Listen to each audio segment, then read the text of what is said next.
অতিবৃষ্টি আর প্রখর রোধে ব্রাহ্মণবাড়িয়ায় তরমুজের ব্যাপক ক্ষতি হয়েছে। এতে আর্থিক ক্ষতির মুখে পড়েছেন এলাকার তরমুজ চাষিরা।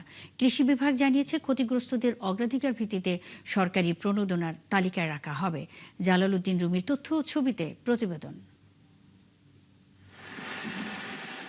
বিস্তীর্ণ মাঠ জুড়ে বিবর্ণ ফসলের ক্ষেত, সারি সারি গাছে পচে পড়ে আছে শত শত পরিপক্ক তরমুজ।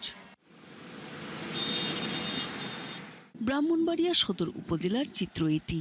উপজেলার রামরাইল ইউনিয়নের মোহাম্মদপুর গ্রামের কৃষকরা বলছেন, অতিবৃষ্টি আর প্রখর রোদে তাদের ফসলের এমন ক্ষতি হয়েছে। বৃষ্টির কারণে তরমুজ যা হয়েছিল এটা নষ্ট হয়ে গেছে, অনেক লস।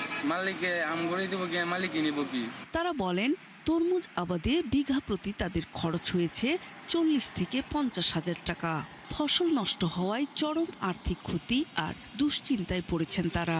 তো এবারের মতো কোনো সময় আমাদের এত বড় লস হয় নাই কোনো সময়। খরচগুলো আনতে গিয়ে আমাদের বহুত হিমশিম খেতে হচ্ছে শুধুমাত্র বৃষ্টির জন্য। এ বিষয়ে কৃষি বিভাগের কর্মকর্তারা বলছেন, ক্ষতিগ্রস্ত চাষিদের অগ্রাধিকার ভিত্তিতে সরকারি প্রণোদনার তালিকায় রাখা হয়েছে।